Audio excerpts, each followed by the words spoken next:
Bagaimana algoritma YouTube itu bekerja? Oke, gua akan ngebahas ini dengan tujuan adalah memberikan ilmunya untuk teman-teman pemula ya. Teman-teman pemula belajar sistem ini bekerja.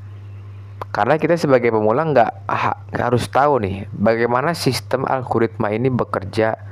Bagaimana sistem ini tuh memberikan dampak buat video kita. Bagaimana sistem ini memberikan efek buat video kita. Apakah ini sesuatu yang harus kita kita lawan? Kita nggak bisa ngelawan sistem karena sistem ini sangat rumit sekali. Sistem ini sangat pintar sekali pemrograman dan sistem ini bakal diupdate setiap waktunya oleh pihak YouTube sendiri. Ya, jadi teman-teman nggak usah sok-sokan ngelawan sistem ya. Oke, yang pertama apa sih sistem algoritma? Jadi sistem algoritma itu dimana video kita itu bakal dikemanain.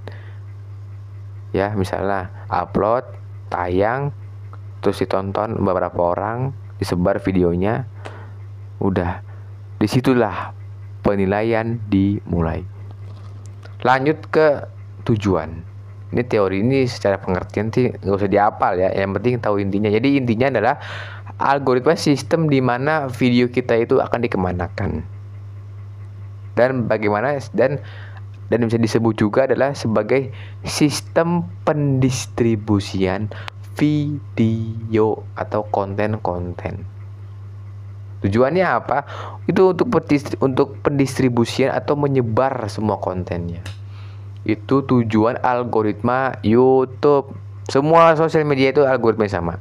Mau TikTok, mau Instagram, mau Facebook, semua algoritmanya itu sama. Bagaimana cara bekerja? Bagaimana kita memanfaatkannya? Yang pertama, buatlah penonton berlama-lama. Tujuan dibangunnya YouTube atau dibuatnya sistem algoritma dan juga aplikasi YouTube dengan tujuan untuk berlama-lama di dalamnya.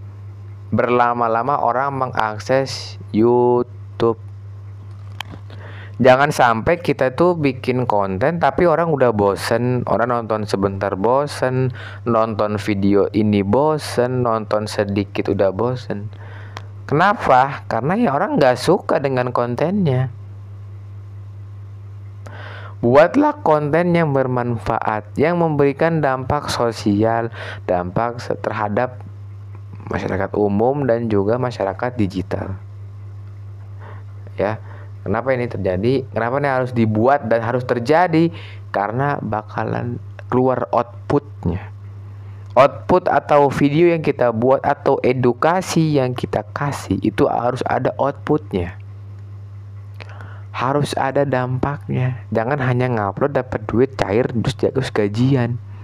Kita harus tahu juga teman-teman bagaimana dampak yang kita buat dari konten dan video-video yang kita publish. Seperti itu ya. Oke, di sini gue akan lanjut lagi. Apa tujuan kita mempelajari ini? Untuk memanfaatkan sistem. Apakah sistem ini bisa rusak? Jawabannya bisa. Kalau jadi gini, kenapa sistem ini penting sekali? Karena biar video kita rame, biar direkomendasikan. Jadi sistem algo ini adalah sistem yang menentukan bagaimana video kita itu disebar, didistribusikan ke penonton-penonton dan bagaimana video kita bakal direkomendasikan oleh YouTube. Misal nih, kita bikin konten apa, terus rame, terus banyak yang subscriber, banyak yang subscribe dan jumlah rata-rata penontonnya rame. Ya otomatis bakalan didistribusikan yang lebih jauh dong, nggak mungkin kan enggak.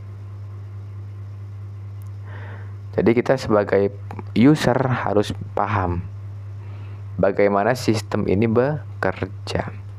Ya, jangan sampai kita hanya kemakan sistem. Bang, dan suka ada orang yang saling subscribe. Nah, teman-teman harus tahu saling subscribe di grup Facebook atau di komunitas manapun saling subscribe, saling nonton, saling mampir, itu justru akan merusak. YouTube bakal mendeteksi itu sebagai situs eksternal karena tidak berdasarkan rekomendasi, tidak berdasarkan penelusuran. Kalau teman-teman sekali 2 kali oke nggak masalah, tapi kalau sering-sering itu bisa jadi pemicu, bisa jadi sesuatu yang merusak berjalannya rekomendasi video di channel Anda semua. Jadi kesimpulannya adalah jangan merusak. Kita biarkan saja algoritma ini bekerja dengan baik. Kita biarkan saja dan kita ikuti aja aturan mainnya. Jangan sok keras ngelawan algoritma. Karena algoritma ini sesuatu yang sangat-sangat kompleks sekali.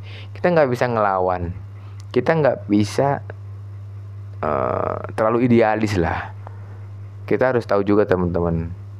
Bagaimana kita harus paham tren. Ya, misalnya kita mau bikin konten tapi yang kontennya mau kita bahas konten-konten yang orang-orang itu nggak tahu, yang orang-orang itu nggak paham, yang orang-orang itu nggak ngerti, dan istilahnya pembahasannya berat. Ya otomatis nggak ada yang nonton dong videonya, orang nggak bakal tertarik lah. Orang ngapain gue nonton sih, orang pembahasannya berat kok, masuk akal kan. Jadi kita tuh harus bisa tahu trennya seperti apa, tren pasarnya gimana, atau tren yang lagi sosmed apa, tren lagu ini, oh tren konten tentang ini bang, oh prank ini. Nah teman-teman tuh harus tahu ya, kenapa jangan terlalu idealis. Kita sebagai kreator, kita nggak usah lah terlalu idealis tuh, terlalu gue pengen berdiri sendiri. Gue tetap yakin konsisten dengan konten yang gue buat, ya nggak masalah, tapi kita harus tetap mengikuti arus perkembangan algoritma kebijakan. Dan teman-teman juga harus tetap pantau ya, apa aja kebijakan yang dibuat. Itu biasanya dari email. Kalau teman-teman nggak dapat email atau nggak dapat pemberitahuan, cari sendiri aja di YouTube kebijakan barunya, atau ketik aja support YouTube google.com ya, dengan atau nggak cari aja kebijakan baru. Karena kebijakan YouTube itu setiap waktu, setiap bulan, setiap beberapa bulan sekali mengupdate kebijakannya. Dan teman-teman harus siap dengan kebijakan yang dibuat. Jangan melanggar, jangan sok keras untuk nggak mau ikutnya. Ya udah, kalau teman-teman melanggar, dampaknya channel bakal dibekukan, channel bakal dihapus. Kalau kita mau jadi kreator yang sukses dan memberikan dampak ke masyarakat, kita harus nurut dengan sistem yang sudah ada. Karena bukan kita yang mengendalikan sistem, tapi pihak YouTube. Ya, walaupun kreator sebesar apapun, mereka hanya mengendalikan penonton, bukan mengendalikan sistem algoritmanya. Sistem algoritma itu dikendalikan oleh pihak YouTube. Mereka hanya bisa mengendalikan penonton, mengumpulkan penonton. Sekian, terima kasih.